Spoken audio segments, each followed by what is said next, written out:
What happens when a $300 million blockbuster clashes with this marketing foe? Not even the Justice League can save your marketing now.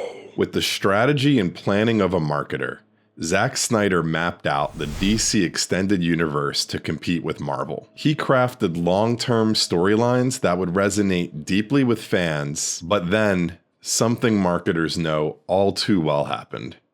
Early results campaign panic. But we'll get into that later. Warner Brothers saw the massive success from Marvel and wanted to copy that formula. One problem though, Marvel and DC audiences want different things. Marvel, more vibrant, whimsical, and humorous.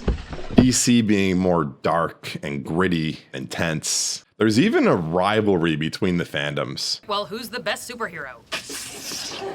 Can't ask a question like that in here. You trying to start a rumble? Why on earth, or the multiverse, would one copy the other? But the execs didn't care.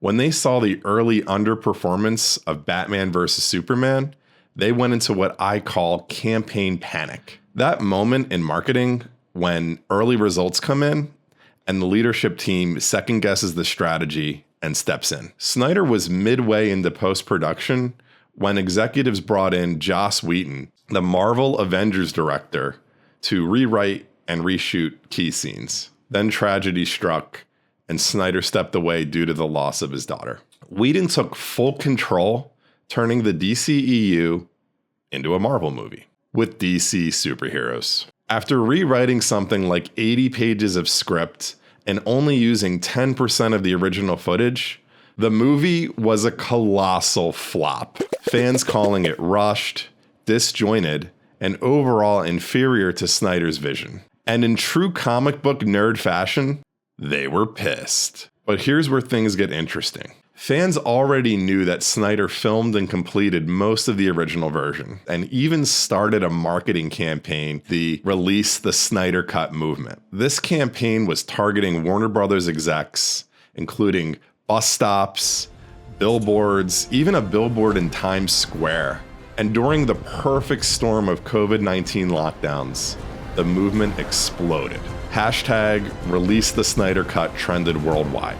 Warner Brothers finally gave in, greenlighting $70 million towards completing the project. Actors like Ben Affleck, even came back to reshoot scenes and waived their fees. They turned it into a 4-hour movie that did the fans justice.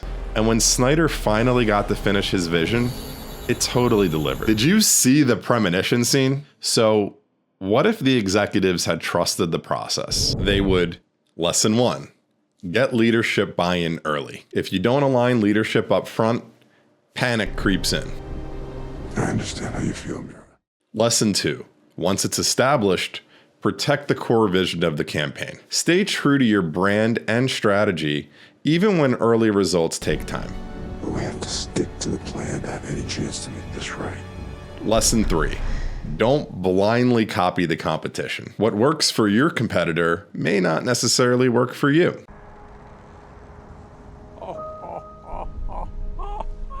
Lesson 4, be wary of shiny objects. Lesson 5, if you mess up, own it and fix it. Warner Brothers messed up, but ultimately they made it right. Sometimes you just gotta release your Snyder Cut. Have you ever dealt with early results campaign panic?